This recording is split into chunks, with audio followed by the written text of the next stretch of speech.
Peut-être juste, je rebondis parce que je ne l'ai pas lu, mais en fait c'est évidemment intéressant, mais peut-être que même si elles ont le même but, il semble que ce soit le même but, ça ne l'est pas, parce qu'il semble que la société de communication veut unifier les gens d'après un point commun, et sûrement le Melkin veut essayer d'agréger tout pour essayer de trouver quelque chose en commun. Donc il y a quelqu'un qui voudra imposer un point de vue commun et quelqu'un qui voudra essayer de comprendre ce qui est commun. Donc je pense que oui, c'est-à-dire c'est aussi ce qui se passe aujourd'hui. Exactement, c'est-à-dire qu'en plus, en fait, tous les anciens élèves du Melkin ne sont pas uniquement des gens qui restent dans l'espace, ils vont sur chaque planète, ils essaient en fait de repérer dans ces cultures différentes les individus qui sont curieux, qui en fait surtout l'idée c'est de repérer les individus qui regardent au-delà de leur culture, qui regardent vers les étoiles, et de les repérer et de leur permettre d'aller plus loin et de créer finalement une autre, je ne vais pas dire une caste, mais justement des gens qui sont pleins d'autres choses. Et c'est une sorte de modification sur le long terme. Les gens du Melkin veulent modifier l'humanité sur le très très long terme en se disant au bout d'un moment, les conditionnements culturels qui sont imposés vont s'effacer. Tandis que les ampères de communication, et l'un d'eux en particulier, l'une des fréquences qui s'appelle Banquise, et qui est dirigée par une femme qui se fait appeler technoprophète, donc il y a vraiment une idéologie derrière, et qui veut, elle, effacer tous les conditionnements, toutes les cultures, et d'unifier par l'assimilation totale, mais en effaçant le passé totalement. Donc les logiques, elles sont là. Il y en a un qui veut garder ce qu'il y a de bien dans ces cultures, dans cet héritage culturel, tout en essayant que les cultures puissent s'agréger, faire quelque chose en plus, et une autre logique de l'empire médiatique, d'effacer tout ça pour créer une sorte de vaste champ de communication, simplement. C'est les deux visions de la mondialisation d'aujourd'hui. Voilà, finalement, ils vont tous les deux être à la recherche de prescripteurs dans chaque monde, pour leurs objectifs différents. Oui, donc sur chaque culture, ce sont les gens du Melkin. Moi, pour parler pas de Space Up, mais c'est aussi qui se passe dans l'espace. Après tout, on s'est dit finalement, les anciens élèves du Melkin, c'est un peu des Time Lords, comme dans le Doctor Who. C'est-à-dire, c'est des gens, ils n'ont pas d'armes pour modifier l'humanité, mais simplement parce qu'ils ont leur culture, ce qu'ils ont appris durant ce qu'ils étaient sur ce vaisseau. Ils peuvent modifier, au contact des gens, ils peuvent arriver à modifier les choses. C'est ça. Et l'Empire de communication veut, en fait, ce qui va se passer, ce qu'on verra dans le tome 2, là pour l'instant il n'y a que le tome 1, mais dans le tome 2, c'est qu'à un moment, tout va changer quand une des fréquences, en l'occurrence Banquise, va inventer la communication instantanée. Et là, ça change tout. Là, on est dans des autres échelles, et ça n'a plus rien à voir, et c'est en fait l'apocalypse de l'humanité par la communication instantanée.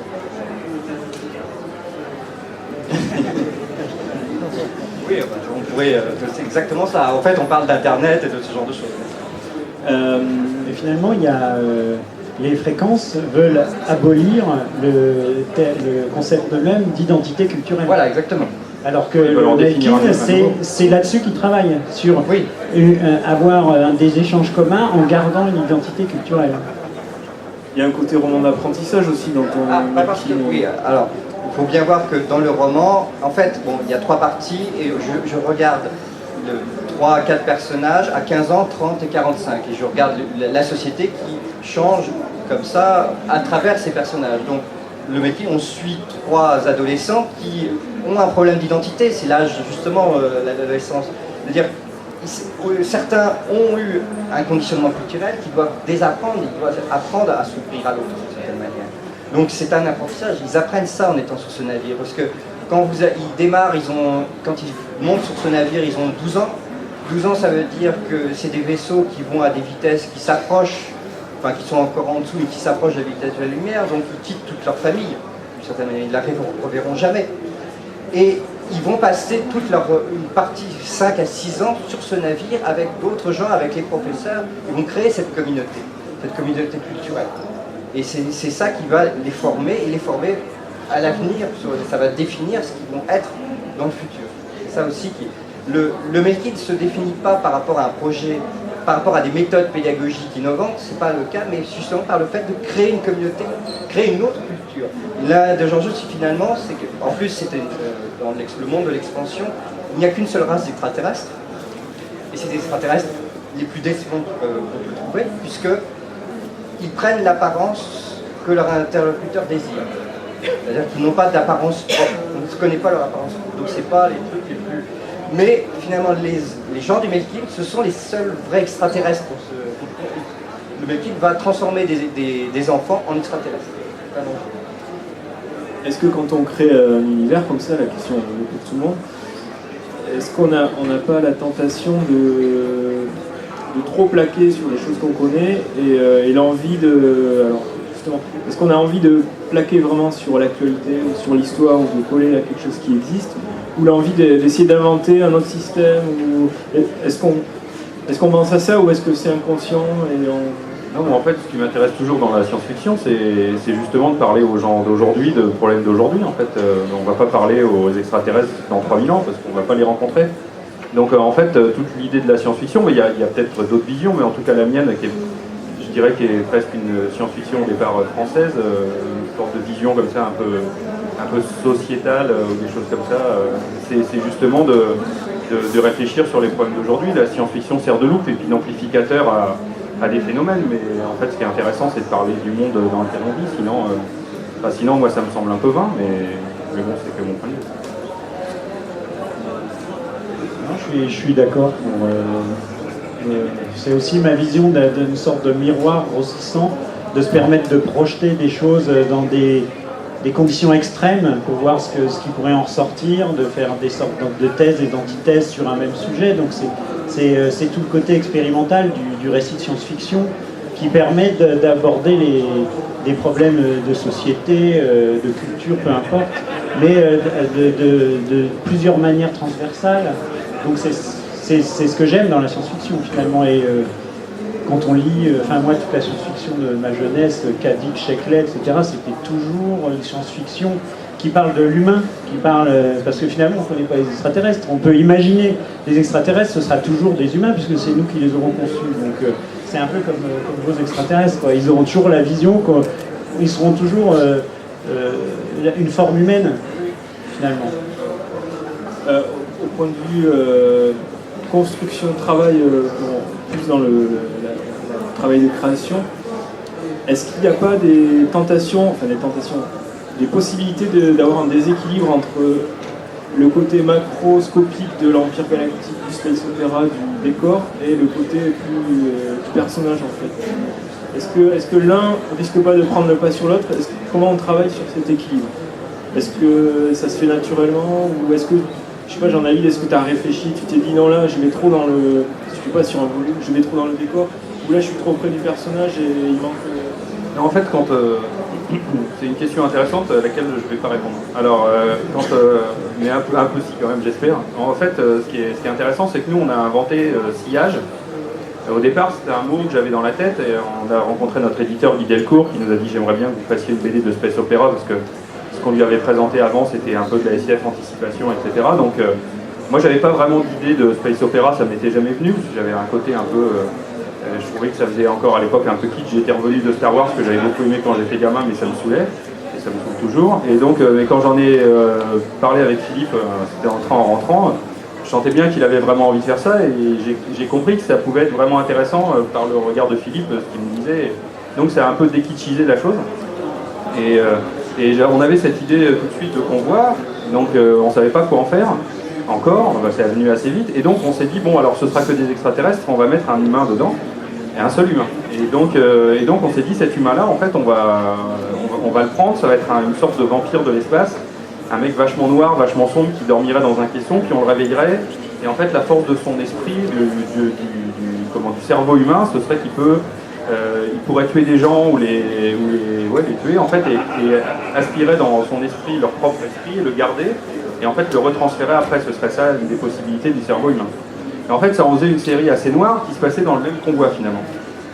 Et c'était assez sombre, et on s'est dit, mais au fur et à mesure, donc on a signé le contrat là-dessus, on a fait des dessins du personnage et tout, et puis on s'est dit, en y réfléchissant, mais il y a un problème, c'est-à-dire que si notre BD elle est aussi sérieuse, aussi noire d'une certaine manière, ce ne sera pas crédible ce convoi spatial, parce qu'on va se retrouver justement à devoir justifier. Si c'est trop sérieux, en fait il va falloir tout justifier, c'est-à-dire comment un monstre qui vivait sur, une créature qui vivait sur une autre planète et qui fait 5 mètres de haut peut côtoyer des toutes petites créatures, il n'y a sûrement pas la même pression, ils ne peuvent pas respirer le même air, etc.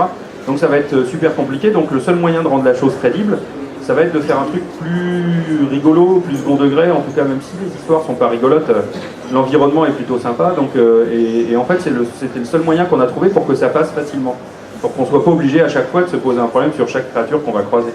Et donc c'est comme ça qu'on s'est dit, bon bah alors on va pas prendre un vampire de l'espace, donc un humain, on va faire, et puis on va pas le prendre directement sur le convoi, et on va prendre le lecteur par la main, on va l'emmener dans le convoi, donc on va commencer par une jeune fille. D'abord, on va commencer sur une planète où il y aurait un vaisseau qui serait craché, il resterait un seul humain. Ce serait une planète de jungle, donc on s'est dit si on prend un garçon, ça va faire Tarzan ou Mowgli, donc on va prendre une fille. Et donc voilà, c'est comme ça que c'est né finalement, et puis après, on l'a fait monter sur le convoi, et puis au fur et à mesure, on découvre l'univers avec elle. Donc comme elle est agent, comme elle était en tout cas au début agent pour la Constituante, qui est en fait le groupement de tous les gens qui gèrent le convoi, de toutes les races. En fait, ça nous permet d'avancer dans les missions, et chaque mission révèle à la fois un nouveau monde, mais aussi un système politique différent, et aussi comment la Constituante fonctionne. Donc en fait, on est toujours prêt et éloigné, on est toujours à deux niveaux, en tout cas on essaye d'être aux deux niveaux. Pour résumer, tu alternes, Bah, dans la même histoire, normalement, il est censé y avoir un peu de tout. Voilà, c'est la complexité, c'est pour ça que les albums sont souvent super denses. Et comme disait Philippe hier, justement, ce qu'on a fait sur le premier tome, c'est qu'on a pris une histoire de science-fiction assez classique, et en fait, on l'a plus ou moins inversée. C'est-à-dire que l'histoire du premier, c'est une jeune fille sur une planète qui vit avec des animaux, et en fait, il y a un type qui arrive de l'espace qui veut transformer la planète pour sauver son peuple. Et alors, le type, il est moche, il a plusieurs yeux, il a une grosse armure, il fait des flammes et tout, donc c'est un peu peur. Donc c'est le méchant, il est identifié méchant.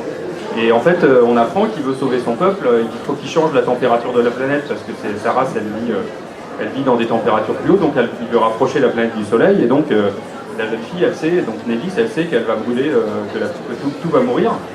Et donc voilà, elle c'est la gentille, et lui c'est le méchant. Et en fait, si on remplaçait elle par une sorte de grosse araignée de l'espace, et puis le héros par un humain qui veut sauver son peuple, alors on est dans l'autre sens, c'est-à-dire que c'est elle la méchante et c'est lui le gentil, mais c'est la même histoire. Et donc c'était ça qui était intéressant, c'était d'avoir, et on l'a expliqué dans le tome 10 plus tard, parce que dans le premier on ne l'avait pas expliqué, mais on a pu expliquer justement que c'était juste une question de point de vue en fait, et qu'en fait la même histoire, selon qui est l'humain et qui est l'extraterrestre, bah, tu changes le point de vue de la chose. C'était ça. Oui, sur cette question-là, il y avait on a parlé de Dune. Dans le volume qui s'appelle L'Empereur Dieu de Dune, quelque chose qui m'avait frustré à la lecture, c'est que toute l'idée de ce volume, c'est de dire on a un empereur Dieu qui a transformé l'humanité. Mais cette humanité, on ne la voit jamais en action. On ne la voit jamais. On ne voit dans tout le roman quasiment que des dialogues entre l'empereur Dieu et puis Duncan Idaho. Et c'est vrai que moi, dans ce que j'ai voulu faire, comme j'étudie finalement une société sur 30 ans, pas mal de ce qui se passe après, c'est justement d'utiliser mes 3-4 personnages que je prends à 15, 30 et 45 pour voir comment ils changent aussi dans la société à mesure où elle change, mais aussi ce qu'on va voir au fur et à mesure, on va avoir des sortes de nouvelles qui se passent sur des tas de planètes et voir ce qui se passe quand la communication instantanée, ce que ça change. Par exemple, dans une des planètes, les individus, les humains, expriment leurs émotions en signant, c'est-à-dire qu'ils font des signes colorés dans l'air, qui sont ce que j'appelle des hémogrammes, c'est-à-dire des idéogrammes qui traduisent leurs émotions, qui sont à la fois colorés, qui sont aussi une écriture. Et sous l'influence de cette pression médiatique, certains individus commencent à avoir une écriture blanche. Ils perdent la couleur, donc il y a une transformation de leurs émotions. Donc c'est essayer de trouver le lien toujours entre ce qui se passe au macro et aussi ce qui se passe au quotidien. Cette semaine est repassé un film qui m'a toujours marqué, qui est Il était une fois en Amérique de Sergio Leone, où c'est aussi un exemple, justement, on étudie des personnes, des gamins, des adultes et des vieillards, et en même temps ça parle de l'Amérique. Donc c'est à travers ce prisme-là. Voilà, c'est ça, et c'est ça que je trouve absolument fascinant. Ce qui était fascinant, moi, ce film m'a absolument marqué, justement, c'est cette capacité de parler du monde à travers simplement des actions de gamins, etc. Une question pour Philippe, lui seul, parce que je sache, c'est le seul dessinateur. Vous auriez dû être deux, mais t'es tout seul.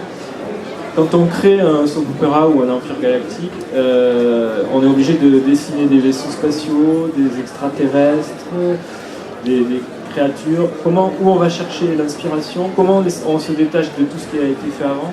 Comment toi t'as vu tout ça? Ben, se détacher de tout, c'est difficile, oui, parce que finalement, ce qu'on croit être de la créativité, c'est jamais qu'un gros mélange qui se fait. On va prendre une partie d'un truc, on va rassembler avec un autre, et on a l'impression d'avoir inventé un truc nouveau, mais finalement, c'est une espèce de chimère. Et les vaisseaux, ils sont faits souvent à partir de formes très simples, pour qu'ils soient très différents et identifiables de loin, surtout que quand je dessine un convoi, et des fois, il n'y a que des petites silhouettes.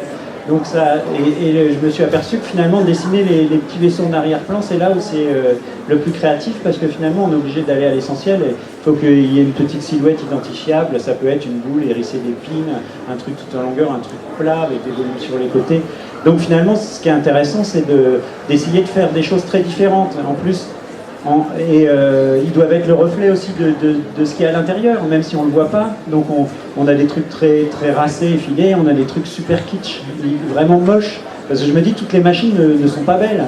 La plupart des machines sur Terre qui sont pratiques ne sont pas belles. Même si moi, parfois, je trouve qu'elles ont un esthétisme qui naît du côté pratique qui est vraiment intéressant. Et donc c'est ça qui est chouette, c'est qu'il n'y a pas de limite. C'est-à-dire il y a des trucs, je les fais... kitsch avec des fioritures, des trucs vraiment que moi je trouve moches, mais je me dis, il a sa place, il a sa personnalité, il fait un petit peu daté, et puis à côté il y a des trucs complètement épurés, ça peut être juste un cône très étiré, c'est tout, il n'y a rien, il n'y a aucune fenêtre, c'est autre chose, c'est un vaisseau qui paraît beaucoup plus sophistiqué alors qu'il est extrêmement simple, donc c'est ça qui est intéressant. Et par contre les extraterrestres, c'est... on a pris un parti pris d'une sorte de norme de taille, même si on voit de temps en temps quelques extraterrestres gigantesques, mais je les ai mis sur des sortes de plaques anti-gravité pour montrer que le sol pourrait céder sous leur poids. Il y en a qui ont des masques respiratoires, il y a des extraterrestres qui fument des cigares, mais c'est pour transformer l'air ambiant qui est normalisé sur la plupart des êtres à leurs propres besoins. Donc je réfléchis un petit peu quand je les design à plein de petits détails comme ça, que j'explique pas, mais qui font que c'est marrant, ça paraît marrant, et si on pose la question, je sais pourquoi il y a telle ou telle chose pour tel et tel extraterrestre. Donc ça va se faire une espèce aussi de rationalisation. Oui, j'essaie toujours que ça fonctionne finalement. Je me dis si... moi je fais un féru comme Manchu par exemple, de maquettes, de modèles, etc. Et je réfléchis toujours à ce que pourrait donner l'objet en 3D, qu'il existe vraiment, quoi.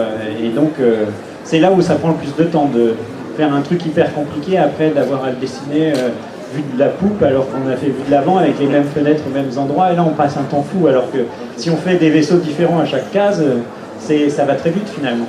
D'accord. Et toi, tu perçois tu sais quels sont les dessinateurs ou les créateurs ou les cinéastes qui t'ont le plus influencé au niveau graphique sur ce genre de choses? Les cinéastes, c'est difficile parce qu'ils sont entourés d'une équipe. Enfin voilà, ou des dessinateurs.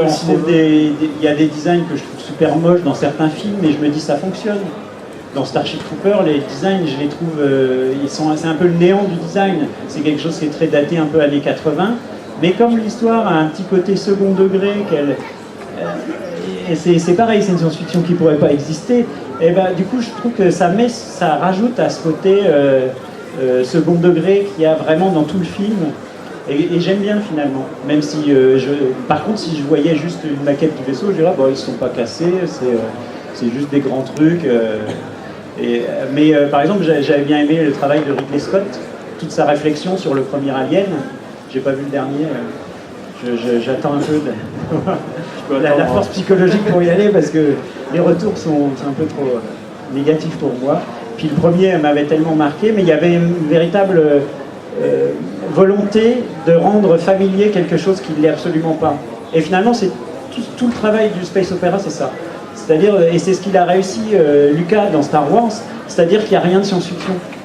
Il y a un brief de pilote, on a vu un film de guerre de la guerre 40, il y a les mêmes pilotes assis avec un gars, sauf qu'il a un tableau avec une règle et qui montre une carte, et la carte elle est en 3D, Mais c'est exactement la même chose, les gars ils sont avec leur casque sous le bras, ils se remontent le moral, et il y a une course de véhicules, c'est pareil, c'est comme une course automobile, il y a les préparateurs et tout. Et finalement le public, il ne se demande pas ce qu'il voit, il n'a pas besoin d'explication, tout le temps ça lui est familier. Et finalement le space opéra, si on ne fait pas de la science-fiction qui s'appuie sur la science, qu'il a une autre science-fiction qui est intéressante aussi, parce que c'est quelque chose avec une base scientifique, la hard science qu'on appelle. Et finalement, si on ne fait pas ça, si on se concentre sur l'humain, sur les personnages, etc., on ne peut pas s'encombrer de toute une charge derrière d'explication de décors, etc. Donc finalement, le space opéra permet d'éluder tout ça. On comprend toujours qu'il suffit de monter dans un truc, de prendre des commandes, de partir, que les portes elles s'ouvrent comme ça, que de temps en temps, ça donne sur l'espace, mais il y a une sorte de barrière transparente qui empêche l'atmosphère de s'échapper. On a toujours des trucs, on comprend finalement ce qui se passe, mais on n'a pas besoin de l'expliquer. Et donc je trouve que c'est le gros avantage du space opéra. C'est qu'on travaille vraiment sur le prérequis du lecteur ou du spectateur. Je voudrais évoquer une chose avec toi, Jean-David, qui s'éloigne un peu du sujet, mais pas vraiment, mais un peu quand même. Mais c'est l'actualité aussi. Tu travailles sur une collection d'adaptations de Stephen Wool. Je pense que ça peut intéresser